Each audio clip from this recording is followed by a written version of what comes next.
In today's Explore the Chateau episode, we are hiking once again. This time, we are visiting appellation of Côtes de Bourg, a region abundant with history and a lot of wine.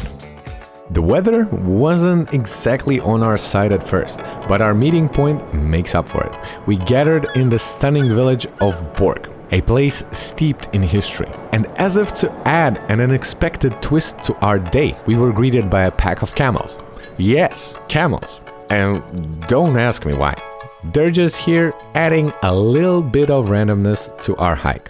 Bourg, on the other hand, is one of those places where every stone seems to whisper stories from centuries past.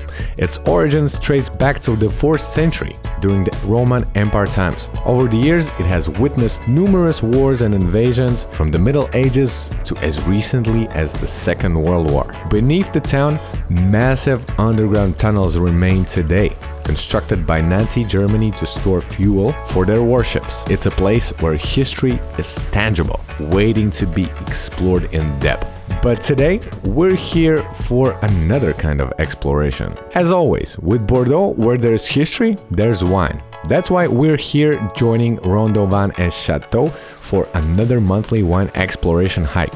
And in true Bordeaux fashion, this adventure kicks off with us stomping through some mud. A little reminder, in Bordeaux, you can experience all 4 seasons in a single day. Will we get the full experience today?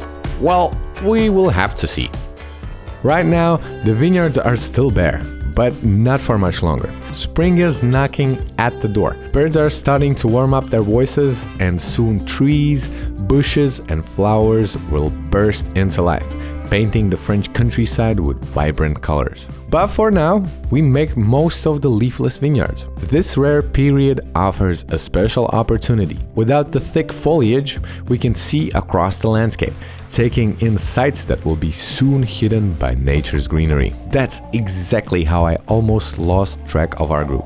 I got completely mesmerized by Château de Grave, and even though it's not our today's destination, I just couldn't walk past without capturing its beauty.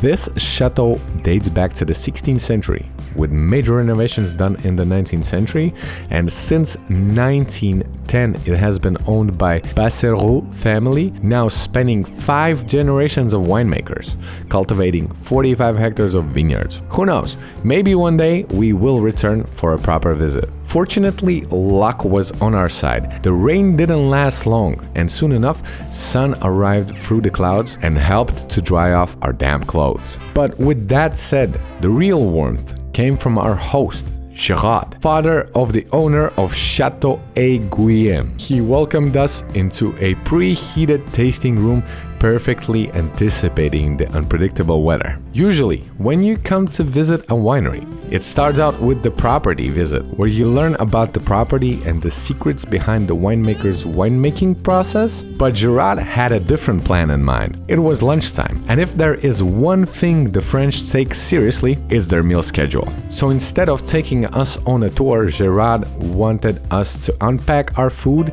sit down, and begin with the wine, pairing each wine bottle with our meal. Because as he says, wine is always best enjoyed with food, and I completely agree with him. The best wine tastings are when you can have a piece of meat and cheese with your wine. It's the best way to do it. The plan was to taste 4 wines, but Gérard really seemed to enjoy our company, so we ended up trying 6 different wines. The winery owns multiple estates, so we got to taste wines from different areas of Bordeaux, offering a fantastic variety of different wines. From crisp whites that are made both from red grapes and white grapes. Yes, you can make white wine from red grapes. And as for reds, we enjoyed different bodied reds, including Malbec-only cuvées and classic Merlot blends with Cabernet Sauvignon and Cabernet Franc.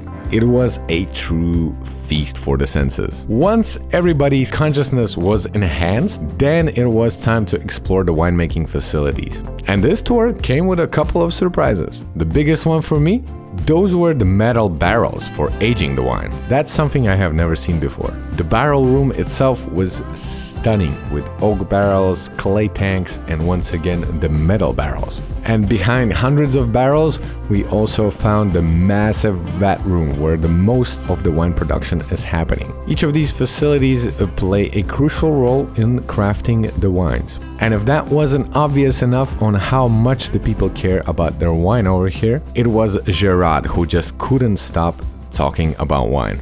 In a good way, of course. After the visit, there was another reward waiting for us. It was the sun. As if for braving the earlier rain, the sun was there as we stepped out, making the perfect end to our day. We slowly found our way back to the city of Bourg that was buzzing with the weekend's busyness, finishing off with us driving out into the sunset. Here's to another unforgettable Explore the Chateau experience with Rondo Vins and Château hiking organization, the breathtaking beauty of Côtes de Bourg, and of course, the incredible wines that make this region so special. Santé!